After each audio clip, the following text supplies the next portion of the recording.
Hi guys! For today's video, ay ituturo ko sa inyo kung paano nyo makikita yung mga pictures sa gallery ng cellphone ng jowa nyo, partner nyo, o asawa nyo gamit ang sarili nyong cellphone.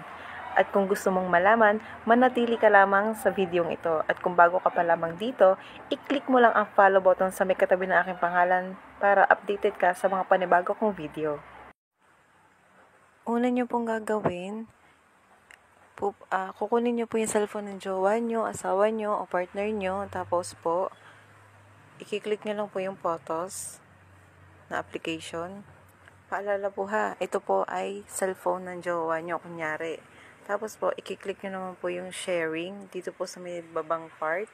Pagkatapos po, sa may taas po, i-click nyo lang po yung share with partner. Pagkatapos po, scroll up nyo lang po.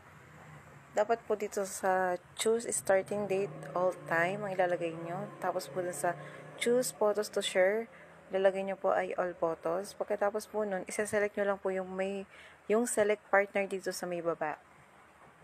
Pagkatapos po nun, ilalagay nyo naman po dyan yung email, Gmail account ng inyo pong cellphone. Pagkatapos po nun, iselect nyo lang po. Tapos po, i-click nyo naman po yung confirm dito sa may baba. Pagkatapos nun, kukunin naman po natin yung sarili natin cellphone. Ito naman po, sariling cellphone na po natin to. Punta po tayo sa Gmail, tapos po, i-click natin yung notification. Scroll up lang po natin, tapos po, i-click nyo lang po yung view invite. Pagkatapos po, i-click nyo lang po yung accept. Pagkatapos po nun, i-click nyo naman po yung confirm.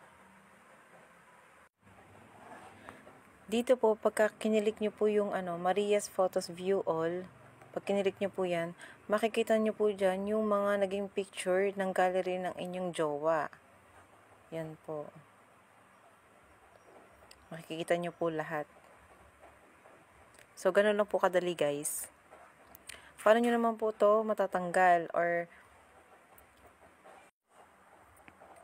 pagkatapos, kiklik nyo lang po itong 3 dots sa taas. Tapos po, click nyo lang po yung settings.